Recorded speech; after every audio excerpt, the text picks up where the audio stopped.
What's up, everybody, and welcome to another episode of the Scouting Combine here on the 5 Reasons Sports Networks. Thank you guys for joining us today on the Scouting Combine episode. We have a special guest here today from 3 Yards Per Carry, and we're going to be talking a little bit about Minicamp today, some of the OTAs, and talking about how Mike McDaniel's offensive philosophy will be helping out Tua Tagovailoa today. Joining me today is Alfredo Arteaga from 3 Yards Per Carry. Alf, how we doing today, my guy? Great. I'm brushing up a lot on this offense, and this should be a fun hour. It is going to be a fun hour indeed. Not a lot of not a lot of fun stuff for regular folks is going to be said compared to us. We're really going to be talking about the X's and O's and the technicalities of the passing game, the run game, and just overall the offensive philosophy that Mike McDaniel talked about. But I want to start off by today talking about the press conference that Tua Tagovailoa said today. Him against the keyboard warriors. Now, look, he's become a hot topic this offseason, from pundits deciding if this would be his make or break here. And additionally, an article from Mike Florio, if you guys are into that sort of thing, detailing that Tyreek Hill had low expectations for Tua Tagovailoa, misquoting him, thinking that the footballs that he threw would be all over the place and would be inaccurate. Now, look, the Miami Dolphins quarterback has received the most criticism from the media and fans throughout the last season, and even NFL players themselves. And one man is here to change that narrative, and it's new head coach Mike McDaniel. Alf, what did you think about Tua talking about all the haters in the media and the keyboard warriors just criticizing him the last 2 years? I think it's about time. He needed to engage these people because these people were just going to run with narratives. It's gotten to the point where these people actually believe the crap that they've spewed. When you have people like Skip Bayless broadcasting to millions every single day that Tyreek Hill might as well just retire because his career is essentially over, you got to say something eventually. And then you let you play, do the talking. And when you play does the talking, then you talk even more. And that's what they should do going forward. Just respond to these people because it's popular to say, it doesn't really matter. It does matter. Free agents hear this. You start creating a narrative that your quarterback is essentially incompetent, then, what's going to happen? So yeah, just respond to all these people. I always believed in that. Don't let anything that is said, don't let it stay said. You respond to it every single time. And if you have to use a sledgehammer to kill ants, you do that too. And I'm quoting Tua right now, and he goes, like I said, all the bad news he hears is from his communications and PR staff. They tell him, hey, this was said, X was said by this person. And Tua would say, why are you bringing this up to me? Just, I guess, assuming that he doesn't necessarily care what other people have to say about him, but people within the organization. It's for him to be aware about the questions that the media would ask him. And he goes, he comes out to practice. Everybody else, Twitter warriors, keyboard warriors, whatever you want to call them, they're not practicing out there with him on the field. He mentioned the Tyreek Hill stuff as well. He's gotten to know Tyreek a lot. And he talked about the other guys that were talented on the field. Jalen Waddle, Mike Gesicki, the homegrown guys as well. And everybody is going to be contributing to this offense. And you're right, it's time for Tua to actually say something and then prove it onto the field. And then they asked Mike McDaniel as well, just about the deep passing game and the deep ball Tua said. And he was like, there was a deep ball there. It was kind of like he was saying it sarcastically, Alf. And he goes on this long-winded explanation and rant that arm strength isn't necessarily about throwing the ball deep as possible. It's not about throwing it 85 yards, although nobody really throws 85-yard bombs anymore. And to be honest, there were only 10 throws in the NFL that went 50-plus yards, so it's a rare occurrence. He's more so talking about the timing, the placement, the accuracy. Can you get the ball in time over the seam in between two defenders? And we know and we've seen it that Tua has done it the last 2 years.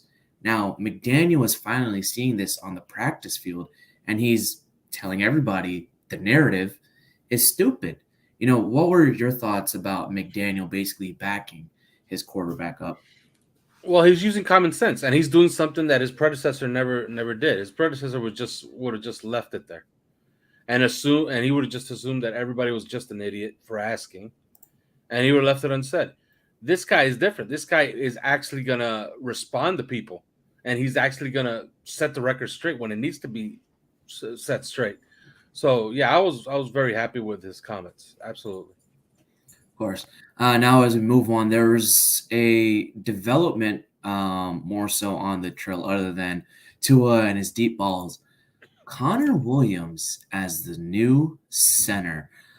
You know what? When we thought Connor Williams was signed in free agency, we thought that he would be playing along the left side of the line as left guard alongside Teron Armstead to protect Tua's, strong side. Now the development is that he's going to become the center. Now there were rumblings and murmurs about Connor Williams getting some snaps, but a lot of people didn't believe it.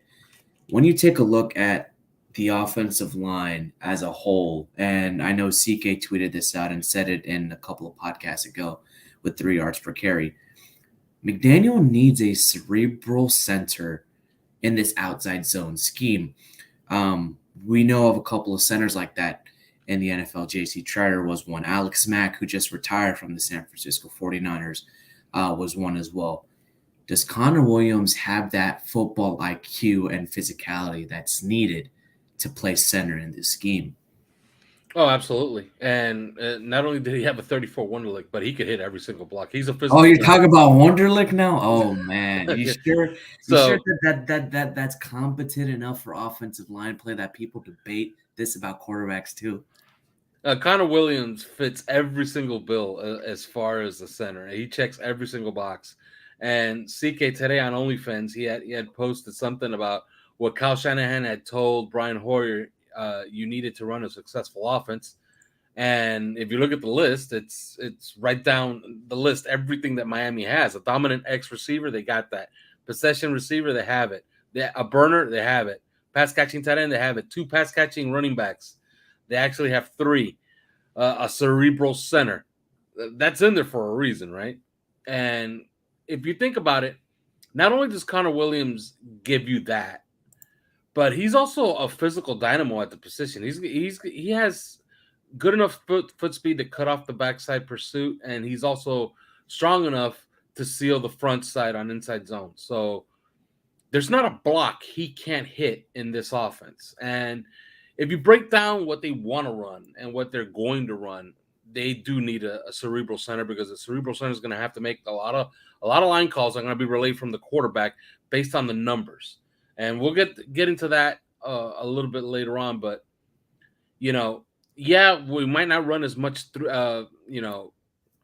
RPO as we did before, but the quarterback's still going to be counting numbers, especially in a wide zone system, because you don't run into the numbers in this offense. In this offense, you do check out of that a lot, and you check into leads, and you check into inside zone, into split zone.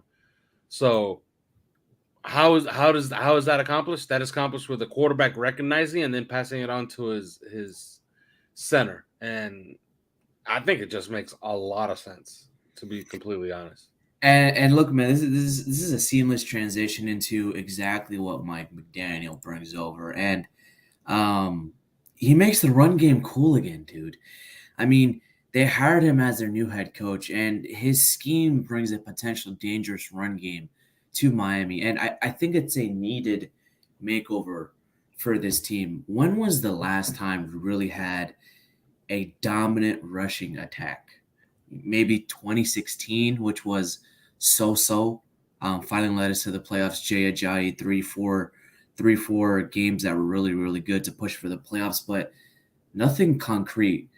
A legitimate running attack. I think it was the Ricky Williams, Ronnie right. Brown, 2008, 2009. Those 2 years, They were pretty dominant because they played a top 5 defense in the New York Jets on a Sunday night, and if you remember, they ran for almost 300 yards on them and beat them by actually running the ball with 14 seconds left on the clock to win the game.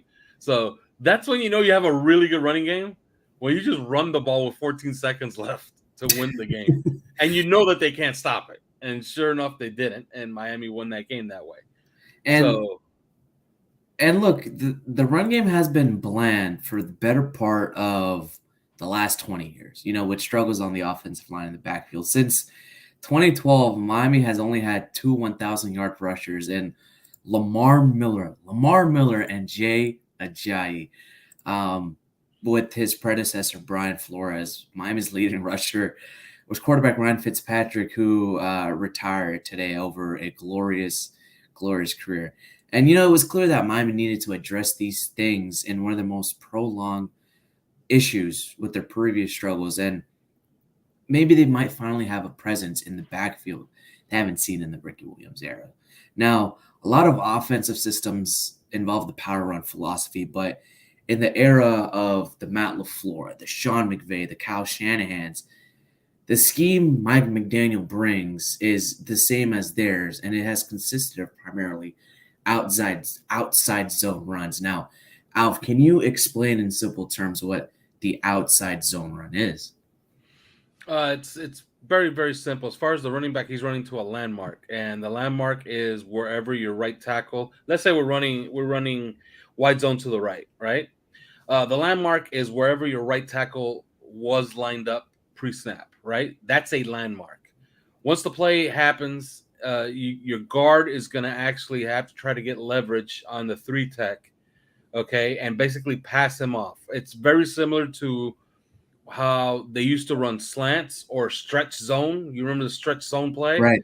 I do. That's I very, very remember in similar. Madden specifically too. I used to run that a lot. A very successful play. Okay. And then what you want to do is, especially if you have a tight end outside of your tackle, and let's say we're running to the right, your tight end is going to try to hit cross blocks. Right. Okay. And you're always going to leave one man unblocked, which is the farthest man away from the play. And then what you're going to do is you're going to try to release one offensive lineman down, usually the farthest one related to the play, while the people that are not play side, meaning the people that are to the left side of the play, your left tackle, your left guard, your center, have to cut off all backside pursuit. And what you're trying to do is you're trying to isolate your guard, your tackle, and a tight end on a 3 tech, a 5 tech, and an outside linebacker. You would basically want to be 3-on-3 and have your running back defeat the corner on that side. And once that is defeated, it's a running back and a safety basically for pay dirt. So it's a numbers run game. It's not called. So it's really up to a quarterback to recognize if he has to check out of it.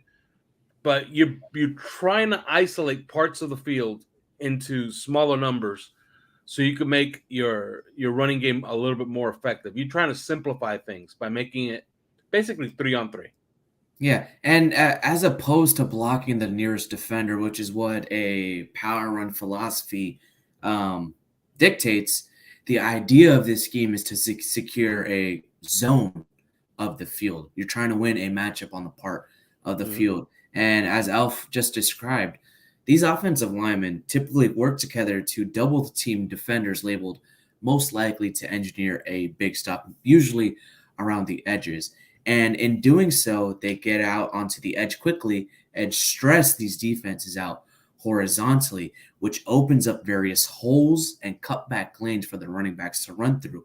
If a hole is open, there's barely any defenders there, that running back is going to take one of that. Now, that's really what Raheem Mostert, who came from San Francisco to Miami, has been good at San Francisco. He knows the scheme, knows exactly what to do in those type of situations. And I do project to him get a little bit more of the snaps earlier on because he knows exactly what needs to be done. Same thing with Chase Edmonds. He did that with Cliff Kingsbury in Arizona.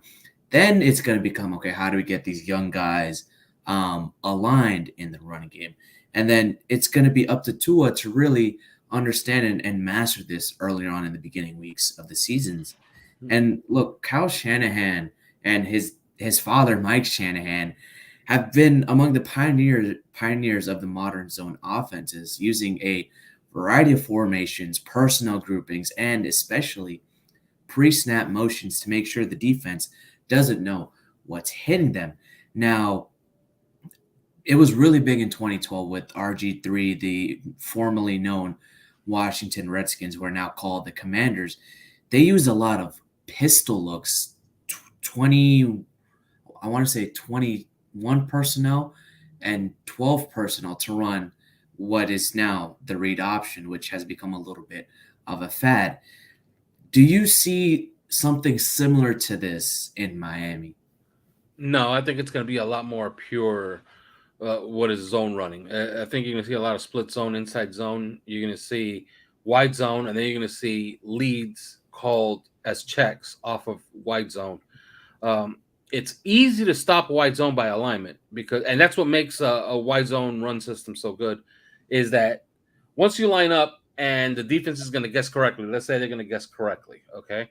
Let's say your play call is going to be defeated. You're going to call a wide zone to the right, let's say, and the defense lines up in, let's say, an over front, and they put numbers on your right side. Right now, there's two things you can do. You can check. Now they'll know if there's a check going on. If there's a check going on, they could guess and they could flip their defense and then start putting numbers on the other side, and then you're just a mess. And then usually that's when you see your quarterback just turn around and call timeout, okay? Because everything you're calling, they're figuring it out, right? So let's say you're calling outside zone to the right. Let's stay to the right to make it as simple as possible. And the defense, by alignment, is going to take that away, okay? So they're putting, like, let's say on the right-hand side, you have a tight end, right? So you have your guard, you have your tackle, you have your tight end, you have three. Okay, let's say that they have their 3 tech, they have their 5 tech, and they have their linebacker who's going to be their scrape, right? He's going to scrape to the outside. He's going to read the outside shoulder of the tackle, right? And then let's say that they bring down the safety. All of a sudden, they got numbers. Because remember, you're leaving the corner unblocked. So all of a sudden, they got 4 on 3.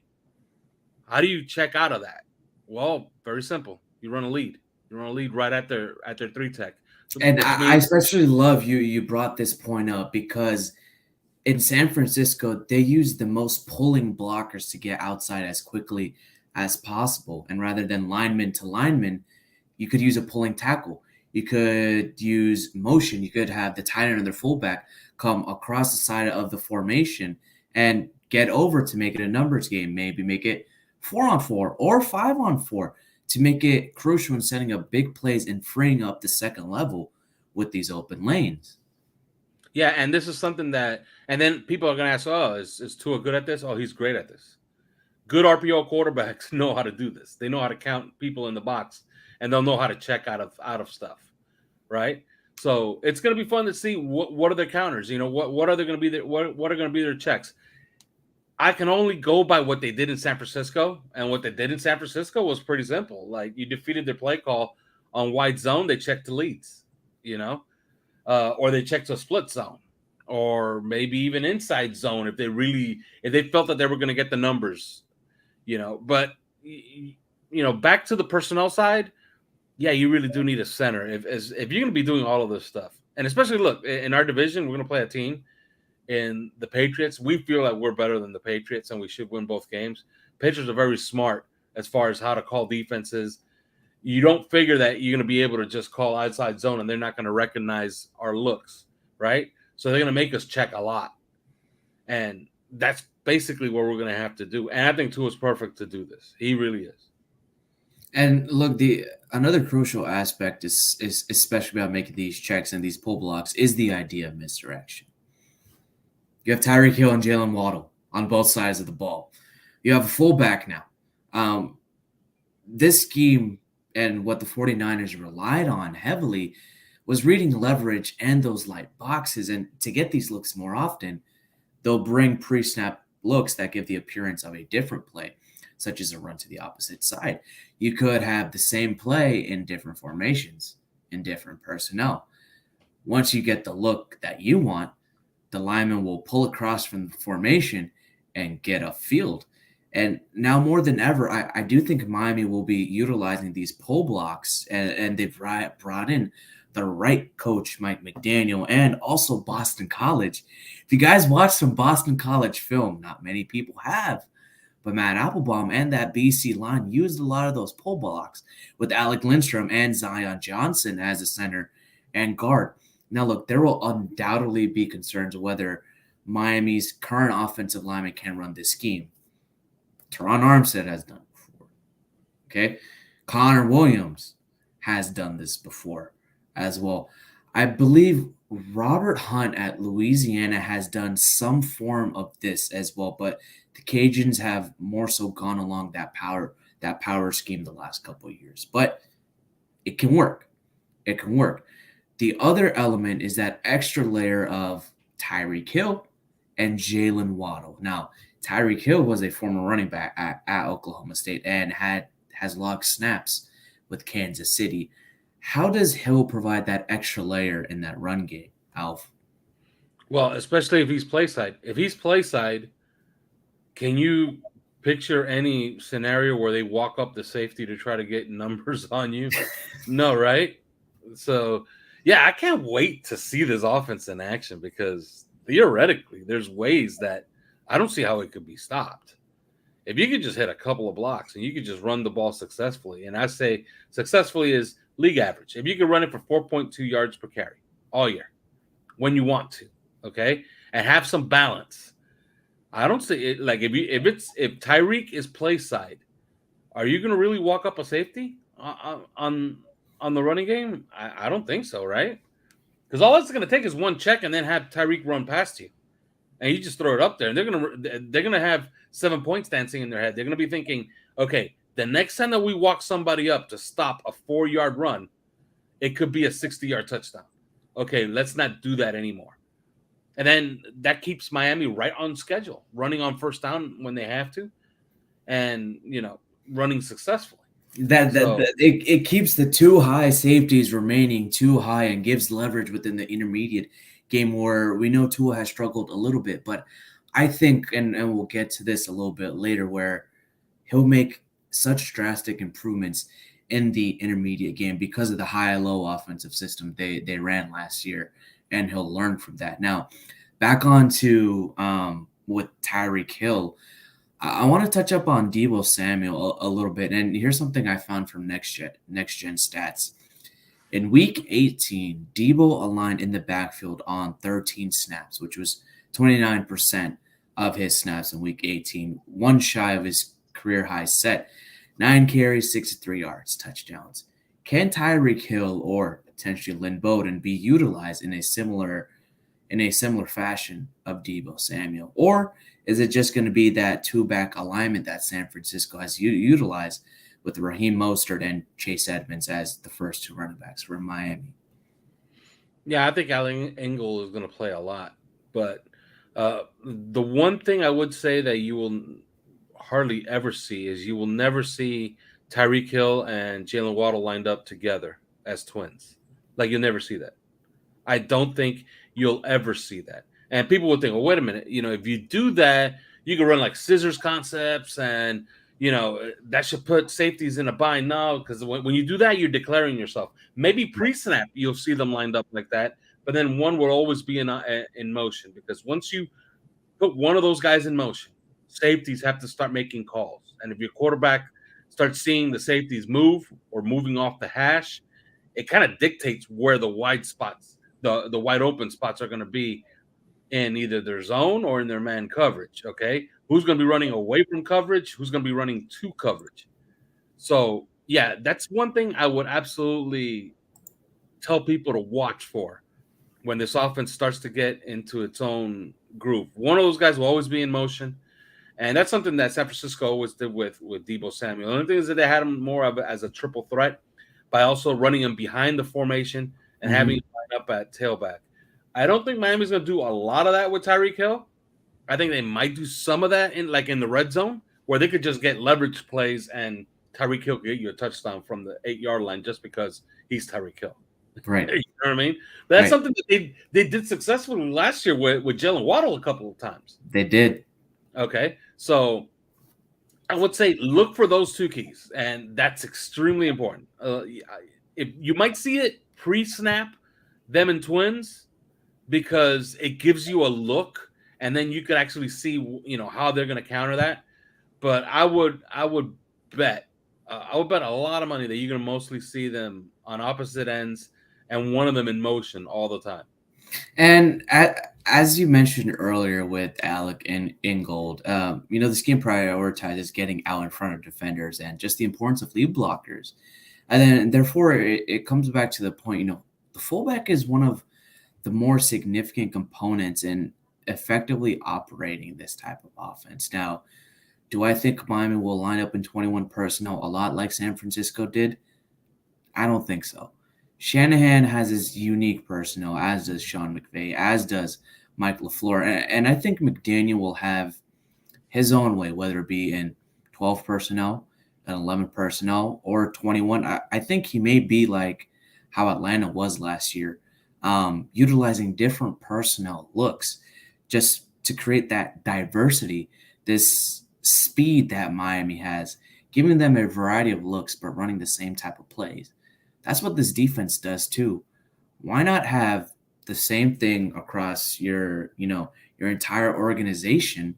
You run the same thing in different looks, and I think that this offense is basically going to be that. They're not going to be like the Rams. They're not going to be like Kevin O'Connell and the Vikings too. They're not going to be like the San Francisco 49ers. Instead, I think it's going to be a combination of all three, where McDaniel takes the best parts of each coordinator and offensive teacher he's been with and utilizes this in Miami. Yeah, I think the best incarnation of the Shanahan offense is what they ran in Atlanta for a couple of years. I think that's what you really, really kind of want. Okay, you want an offense that's kind of dominating. This team has two really good wide receivers, but you want an offense that's dominated by actions by your running backs. Okay, and you want to be able to throw to your running backs often. Okay, even by design, even on design passes. Okay, so yeah, I would look more to something like what they ran in Atlanta as far as like a comparison to what Miami's going to have.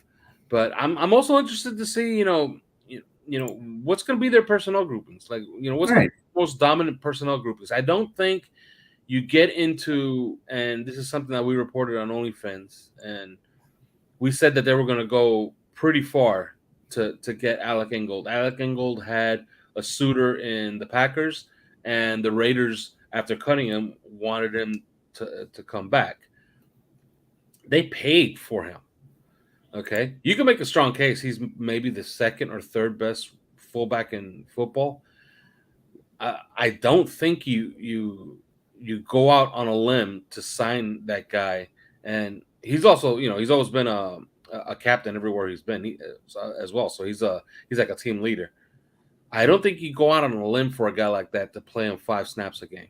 You know, so they got to have a package that's 10, 15 plays where they can get to him somewhere around 10 to 12 snaps a game. If not, then that was a poor choice of spending resources because they really went to the mattresses to get him.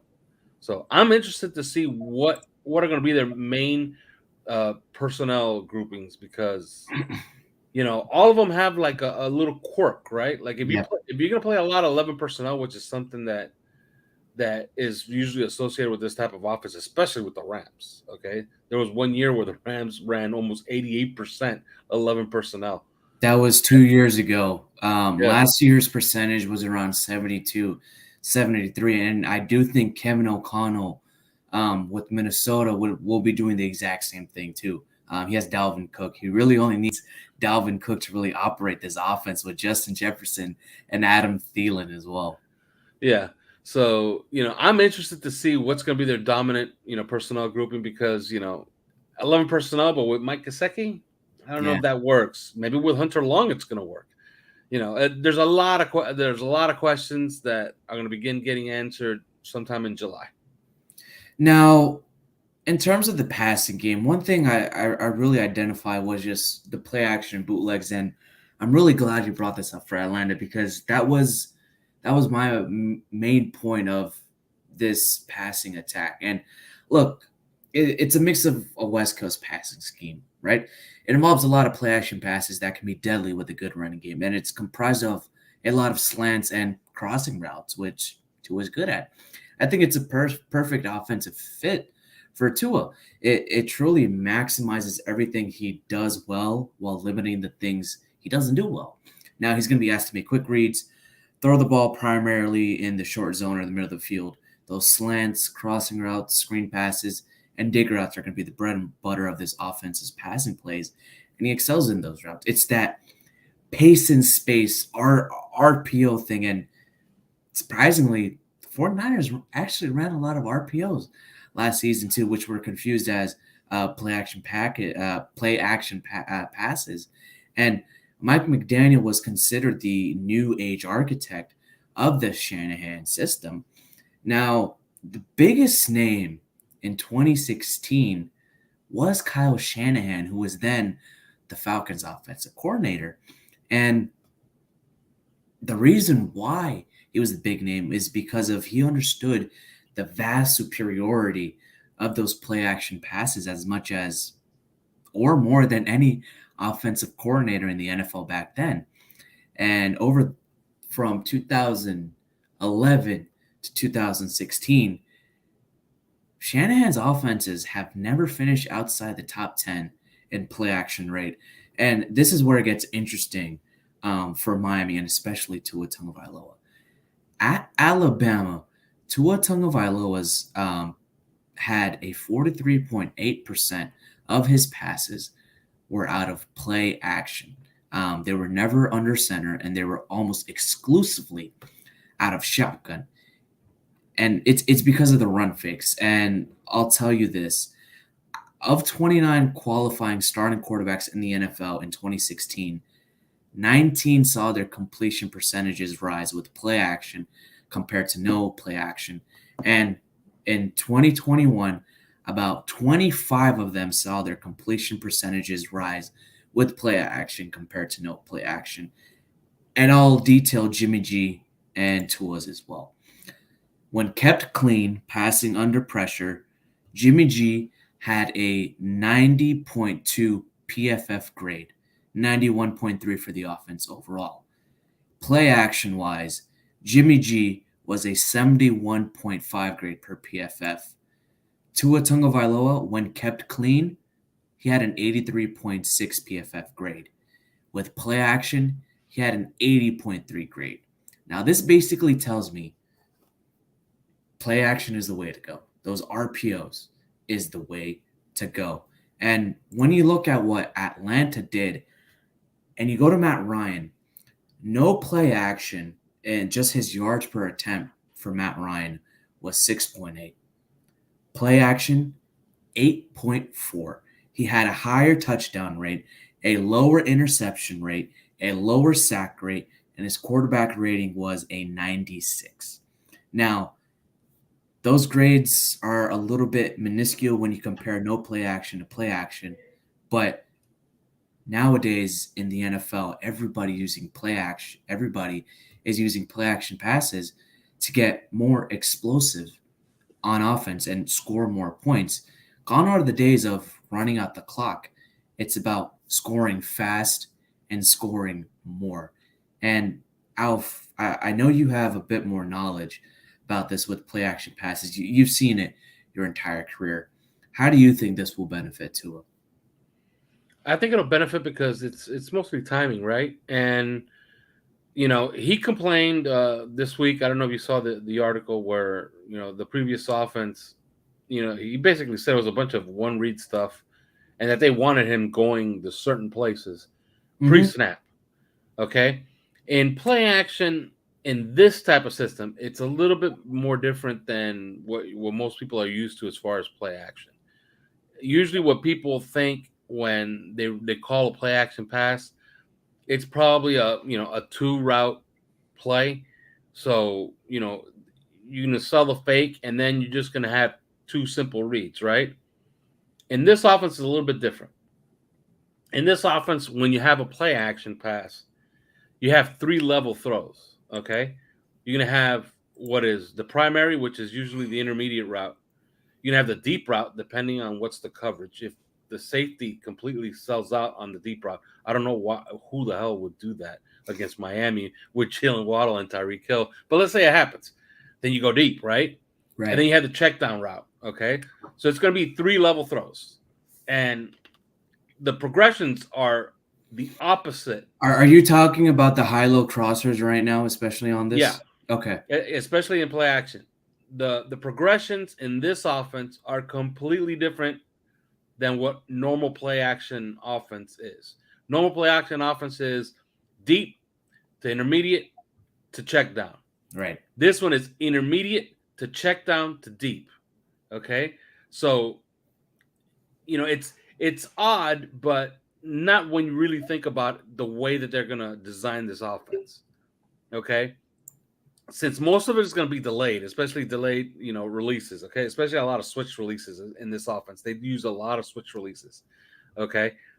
If you think about it, since it's all timed, there's going to be windows to throw each route. So when Tua is it doesn't play action, it's entirely possible that you're going to get in the all 22, and you're going to say, whoa, he completely missed Jalen Waddle wide open on a bomb. Problem is that off the timing and off the hop, and off of the play action, when he gets around to throw the ball, he saw his primary, and his primary was wide open. And his primary was a shallow crosser to Tyreek Hill, let's say. And it's an 18-yard gain. And you're like, well, okay, you got an 18-yard gain with Tyreek Hill, but you missed the deep ball. And that's where when you tweet out that all 22 or you look at it, people don't necessarily understand what the scheme is, what the concept is, or what he's actually looking at first. Yeah, and that's something that Mike McDaniel. That guy? Yeah, and that's something that Mike McDaniel explained today when he said, in an ideal world, I want my quarterback throwing it 85 yards, and we have the greatest offensive line in the history of football. That doesn't exist. Okay, so everything's done on timing. Everything has to be done, before the defense gets there, right? So it's entirely possible in this system, the way it's set up, the way play action is set up. Yes, some deep shots are going to be missed. Who knows? Maybe some of those intermediate routes are covered, and then you're going to get some deep shots off of play action. But more likely than not, what you're going to get is a lot of intermediate passes, because that's where the primaries are going to be. Almost all of them are going to be primaries right there in play action, intermediate passes. And then the secondary offense is going to come from deep shots that you're not necessarily going to be on schedule or necessarily called. It's just by route. It's just by option. While some offenses have option routes that go side to side, go sideline to sideline, this one has option routes that go vertically and then shallow. So, it's an interesting offense. It's something that's been around for ages, but very few teams execute it well, because you do need to run the ball, and that's going to be the most important aspect of this offense, and I can't wait to see it in action come July. All right, before we get a little bit more into this passing game, Alf, I really, really love the hat you're wearing, especially for the promotion, and we're going to be talking about one of the sponsors here on this show, Prize Picks. Make sure you guys, if you have not already, register on prizepicks.com and use the promo code 5. Again, that's 1, 2, 3, 4, 5 to get 100% matching match on your deposit. Again, the code is 5. Now, when we're talking about these play action passes, you have to talk about manipulating a little bit of this as well. And this is where the bootleg comes into play, right? The vast majority of the time when a quarterback is running play action, sometimes he can roll out of the pocket one way, and all the routes on that play will track over to the other side of the field, creating vertical stretches. Now, this so often is the case that you'll frequently see linebackers who bite on fakes, sprint back towards the boot side of the field without even looking for a receiver, knowing a crosser is likely coming in behind them. And we know from last season, especially Albert Wilson, when he was out in motion, or Jalen Waddle, they were doing crossing routes. Now, I don't think this will be the case with the offense. Even off of bootleg and boot action, you can still stretch the entire width of the field with their routes. You could have Mike Gesicki, with the wheel route, on the other side of the field. Like he could be lined up on the right side. He could be lined up on the play side. Goes over to the field side and is on a wheel route. He's way wide open just on a vertical route. All Tua has to do is throw it up. And I think they can use this with wheel routes. And no other route has the capability to make defenses look stupider than the drag wheel from the other side of the formation. And I think you could see that even with Hill or Waddle just coming right off the line of scrimmage and boom, speed it up. Tua hits it in stride, hits him for 20, 30 yak, and then even a touchdown itself. And it's an ingenious concept. You can use a tight end like Gesicki, or you could have Waddle or Hill skirt into the peripheral vision of where safeties and linebackers are normally looking for routes to come off from play action fakes. And I do think it was used handful of times with Durham Smythe, but it led to 5, 10, 15-yard gains for him. And I think Miami can really use this. Now, when you're thinking about this, it's steadily trickled up into the NFL. You know the deal.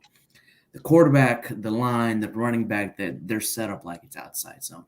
Everyone kicks one way. It looks, reads, smells, even feels like outside zone.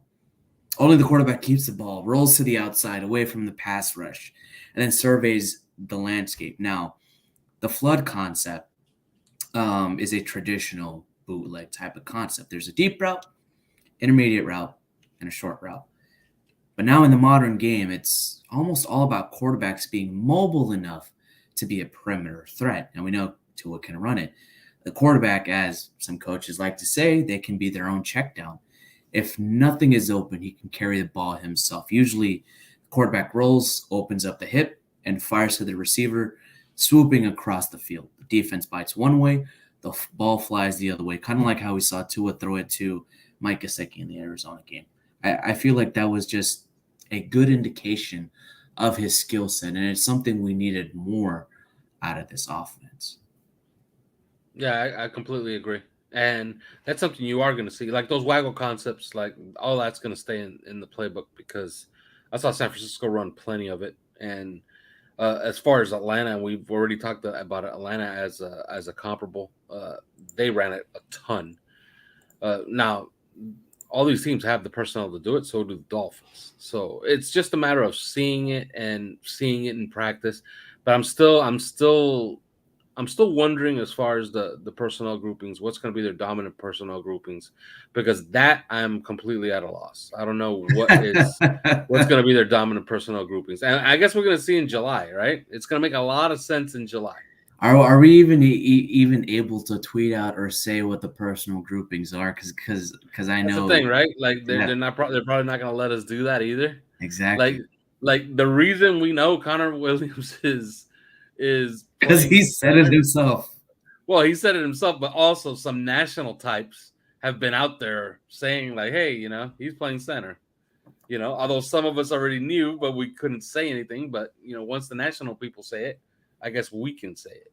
Yeah, So and one thing, but before we end this off, is just McDaniel and utilizing his player skill set to basically make it a better fit for him, his scheme. Now, a staple back in 2019, 2020, and then they changed it up in 2021. A staple of their offense was under center. A lot of play action, and the quarterback turns his back to the defense. That obviously causes problems for defense, and it's hard for the quarterback as well, but they change it up in a more shotgun style last season, almost exclusively towards the end of 2021. And McDaniel said that himself along with Kyle Shanahan as a staff and Wes Walker, can't forget about Wes Walker, as a staff, they challenge themselves to do things that fit player skill set and what makes them the most comfortable. You try to avoid that, well, we've always done it this way, so this is work. Kind of going away from his predecessor, going away from that Bill Belichick type of mantra. This is the way it works, and it will always work. When you spend more time with these players, just learn the ins and outs of how they play, you recognize, well, Tua is a lot more decisive in the gun. He's more decisive with less time in the pocket. He likes to see it while he's delivering tight window throws, or he likes it when Jalen Waddle is on the left side of the field. How do we implement those kind of things without losing a good advantage you have offensively, which is the play, the coaches know the play, but the players don't. So how do you minimize those type of situation? And that's why I feel like Miami's going to be more so in that shotgun and pistol, that playmaker pistol. I talked about a lot last season, just utilizing what Tua was good at, and you're going to see a lot of shotgun plays. I'll tell you that 100%. Yeah, I completely agree. And the balance, right? The balance is what's going to be most important, right? With balance, you could also, and by the way, I was just reading something here about our offensive line, but I guess that'll get out when it gets out. But but um but yeah, the balance is what's going to be key. And you hear offensive coaches talk about this all the time, and everybody talks about balance and balance. We got to run the football, and everybody's like, yeah, but most teams, win by just throwing it. Well, that's not true. Most the teams that win by throwing it have Josh Allen and Patrick Mahomes, and The thing even is though, about balance, though. The thing about balance, though, Alf, is it's balance for the offensive system. What could be balance, especially for Josh Allen and the Bills, hmm, 70% passing, 30% running. For the 49ers, it could be 55% passing, 45% running. For the Patriots, it could be 80% running, 20% passing. yeah, and if it's windy outside with Mac Jones, it'll absolutely be like 95% running and 5% passing.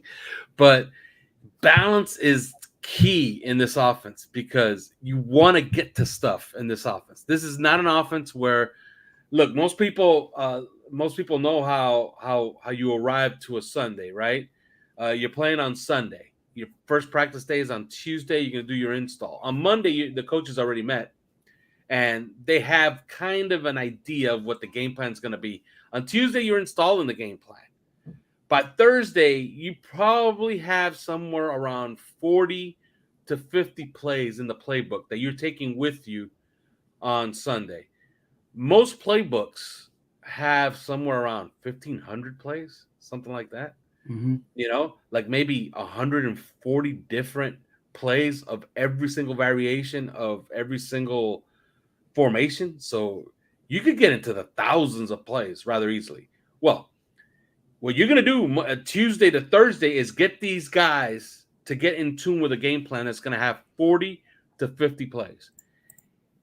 Most offenses, when they do their install during the week and they have their 40 to 50 plays on Sunday, and they have that play sheet, and that play sheet has those 40 to 50 plays, sometimes they really like 4 or 5. Right. And maybe they use only 11 plays the entire game from that play sheet. This offense is a little bit different. This is an offense that's going to want to get to deeper into that play sheet. They're going to want to get to maybe 40 of those 50 plays because they're going to want to use a lot of their different personnel groupings because that's the way the offense is built. Like they're going to want to run something out of 21 personnel because they know it complements their 11 personnel look, and they might want to run 12 personnel for an entire drive because they think it'll set up the defense for their next script and their next run of plays, which could be an 11 personnel. So, this is an offense that's going to want to get to a lot of different things. And like I said, I can't wait to see what it's actually going to look like, whether it's San Francisco, Atlanta. My guess is Atlanta, something more Steve Sarkisian type, something similar to that, something that really caters to Tua. But, I can't wait. I really can't wait to July. It's going to be a lot of fun. Honestly, I can't wait. Like, there's for one specific coach specifically, and it's not Mike McDaniel related, not even Wes Walker. Ricardo Allen was actually on that Atlanta Falcons team in 2015 as that safety. Saw a lot of those looks, and he's their offensive assistant, so he knows exactly what to do.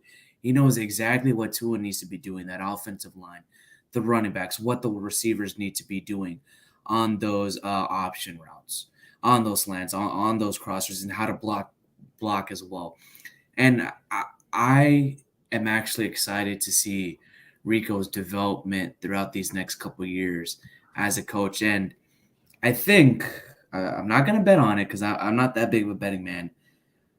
I'm going to make a prediction that Ricardo Allen may become the next offensive coordinator for the Miami Dolphins within the next 2 seasons. I could see it. Alf could see it. That's good enough for me. Well, Alf, thank you so much for coming on. I can't honestly say when was the last time I had this much fun just talking about the schemes and just the technicalities of the game. I'm very, very insightful. Well, now it's just now it's just theory and what we think and speculation. What's going to be really, really fun is when we actually see it in practice come July, and then we can actually speculate whether what they're doing is right or wrong. I'm waiting till week 1 film comes, and then we can really start seeing some of the other conversations that the fans are going to be talking about. Some baldy breakdowns as well for the offensive line, and I would really like to see what some receiver and quarterback coaches see of what they start doing the first beginning weeks to gain some type of actual like hardcore elements of this new offense. Oh, absolutely. It's going to be a lot of fun. I can't wait to see it. And I can't wait to see this running game. Like I want to see these running backs in action. This is as good a group as they've had since I would say those Ricky Williams and Ronnie Brown days. Like this is as good a group as you're going to see. Those running backs were ground and pound type of guys. Ricky Williams was Ronnie Brown was more of that change of pace scat back, but these running backs, Chase Edmonds, Raheem Mostert, Myles Gaskin, these are pass catching backs. These are primarily pass catching backs as well. And so was Ronnie Brown and Ricky Williams. They're just different backs. Like Ronnie Brown and Ricky Williams, they were big, powerful backs, both of them. Both of them with a lot of speed. Both of them really good, complete backs. These are a little bit different. These are a little bit more specialists. And since you are on the scouting combine, and I primarily talk about these college guys in draft, have you watched Jahmyr Gibbs yet? Yeah, he was a Georgia Tech guy, then transferred to Alabama. No, I have not seen him yet. Watch his Georgia Tech tape and tell me he would not be a fantastic fit in Miami. And then wait for this season in Alabama. I'll write it down for sure. In fact, I'm making a note of it right here. Of course. Well, Alf, thank you so much for coming on. Thank you guys for watching, tuning in, staying with us with Alf, whose wisdom is beyond his years, and me just learning these new things. We hope to have more of these talks soon here on the Scouting Combine. Next week, I hope to bring you guys a very special guest, good friend as well, talking a little bit more, maybe about the offense, maybe some positions as well. But do stay tuned. Thank you, guys. Make sure you guys like and subscribe to the pod and to the 5 Reasons channel. As always, guys, fins up, baby.